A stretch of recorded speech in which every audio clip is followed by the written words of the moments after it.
Hi guys, my name is Emily, and today I would just like to quickly film an October wrap-up. I have read a lot of things this month, and so let's jump right in. What I'm about to share with you is in no particular order, mostly because I can't remember what order I've read these things in. So, let's talk about A Door into Ocean by Joan Slonczewski. This is a feminist science fiction novel in which the rulers of the universe who've conquered many planets, it's literally called the patriarchy, they want to take over this world called Shora, which is an all-female world.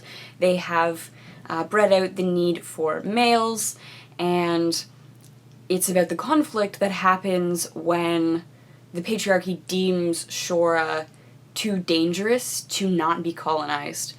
It was interesting. It was a really interesting read. It was also very frustrating. The Shorans believe that you can't do anything without having it done to yourself. So, like a teacher teaching a lesson is learn sharing. As much as the teacher is teaching you, you are teaching the teacher. So everything in life on Shora is two ways.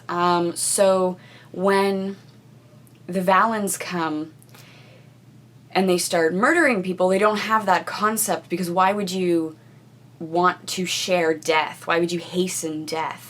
And so just the different ideologies clash, and it's frustrating because you end up sympathizing with the Shorans, and it's weird because afterwards you start walking around with other people and you're like, love sharing, learn sharing, and it's like, these aren't real words, but... So this was good. This was really good. I would definitely read this again, and apparently there are a couple of other novels set in this world, apparently, maybe, according to the teacher. I don't know that for a fact, but I would definitely look into getting them. I would be interested in reading more by Joan Slonczewski. We never decided how to pronounce her last name. Do you know how to pronounce her last name?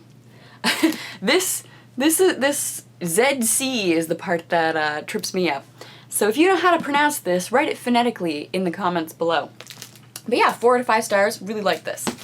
The next thing on the pile is His Dark Materials Illuminated Critical Essays on Philip Pullman's Trilogy. Now this is a fairly seminal text that you would think that my library would have, but it didn't. So I purchased it because it wasn't that expensive, and I only purchased it for one essay, which is Pullman's His Dark Materials, A Challenge to the Fantasies of J.R.R. Tolkien and C.S. Lewis, with an epilogue on Pullman's neo-romantic reading of Paradise Lost. Interesting essay, but then I ended up cutting out C.S. Lewis from my project. The project has gotten downsized again, so while I did read this, a couple of essays from here, and specifically that essay, this isn't actually useful for my thesis, but I have it now, so there you go. So I read The Magician's Nephew from this bind-up. The plan was to read all of them, but I only read the first one before I cut it. So Magician's Nephew was good. It's been a long time since I've read any Narnia. Like, I was a little kid the last time I read this, so it was nice to revisit it. I didn't remember a lot of this stuff. I'm sorry if you hear any noise. People are doing yard work outside my house today. Anyways, this was good. If I have time, would like to read through the rest of them again as an adult. I read Feminist Utopias by Frances Bartowski. I'm writing an essay on Parable of the Sower by Octavia Butler, and so I want to think about feminist utopia, dystopia, so I thought reading Bartowski's Feminist Utopias would be a good idea. To be honest, this wasn't that helpful. Then I also read Feminist Utopias, Revisioning Our Futures. This is a collection of essays from, I believe, a conference in Toronto on people just thinking about feminist utopias. And so at the beginning it had stuff related to literature, and then as you got farther and farther in, it got weirder and weirder. Like, there was an essay on the lesbian separatist groups from the 70s, I believe.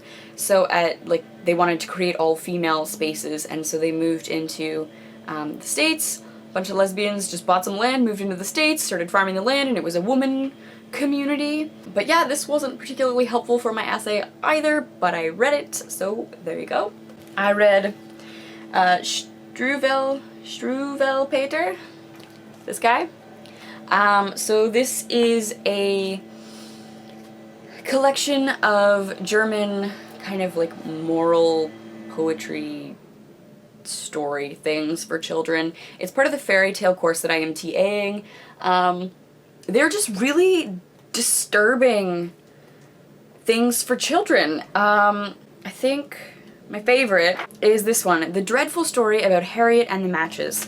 So Harriet is this girl, and her mom says don't play with the matches, and she's like, wow, matches are super great, fire is so pretty.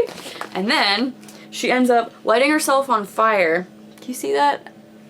The page is so white. Okay, so she ends up lighting herself on fire, and she burns to ashes, and then for some reason the cats who have been watching her the whole time cry like jets.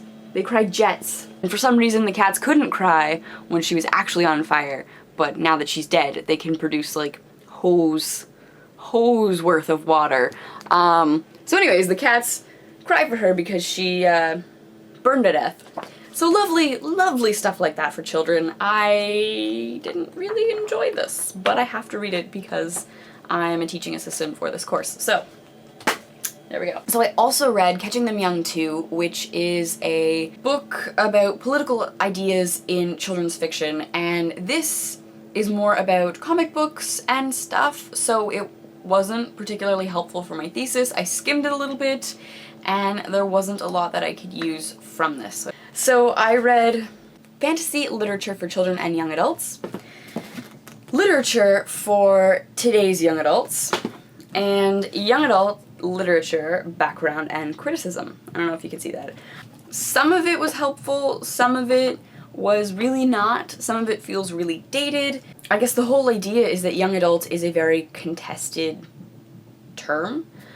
Children's literature is established, children's literature is more conservative, it teaches message, and there's the rest of literature, adult literature, and this young adult thing is kind of a wonky, wishy-washy category, so there's not a lot of, like, hard theory on it. And my supervisor kind of agrees with that as well. So I read these to, you know, say that I've engaged with some of the material out there, but I will probably have to do some more reading and some more digging. Then I finished the Folk and Fairy Tales Anthology for the fairy tale course that I am a teaching assistant for. And so I think the last couple things I read in here were The Frog Prince, The Emperor's Clothes, and something about a prince he's a statue of a prince and he's covered in gold and jewels and he has this bird pick the valuable stuff off of him until he's naked, and then the bird has stayed there too long for the winter and the bird dies. And it's sad. A couple of more obscure fairy tales in the end of the course than at the beginning. We were reading like Little Red and Cinderella and stuff like that. But it's nice to finish that. It was fun to read all these fairy tales. I just finished Woman on the Edge of Time by Marge Piercy. This is the second time I've read this. I read this in my undergrad in my very first year of university for a women's studies course because this has a futuristic society in which gendered pronouns have been eliminated, and that's why we read it, because they wanted us to think about gendered pronouns. What I was thinking more about this time is the treatment of mentally ill women and how we view mental illness. So then I read Virgin by Radhika Sanghani? Sanghani? Totally butchered the name. And so this is about a girl in her last year of university, and she is a virgin, and she is super, like, hyper aware of the fact that she's a virgin and that she's lacking all of these college experiences. It was funny at times, but again, it's like Bridget Jones' Diary, and it even compares it to Bridget Jones' Diary on the front. She spends so much time focusing on losing her virginity that she's not enjoying school and she's not enjoying just the company of her friends. I think I'm definitely the wrong age group for this. I feel like if you gave this to someone in high school, it might be better than myself reading this. So I didn't love this, but I can see that it might be useful for young people to read because it is quite frank about a lot of things. And then finally I read Carry On by Rainbow Rowell because I was curious about the queer relationship between Simon and Baz and how that was going to work, because this is a popular young adult novel. Well, I don't know if it's popular, but it's written by a popular author, so a lot of people will probably pick this up. And so I was curious how that was going to be written. And I think I will do a review for this because this does some interesting things and it does some things that leave me with more questions. So keep an eye out for that. I am losing my voice. So that's my October wrap up. So I read 13 books this month. That's pretty impressive, all things considered. So let me know in the comments below what your favorite book this month was, and I will see you soon. Thank you for watching. Bye!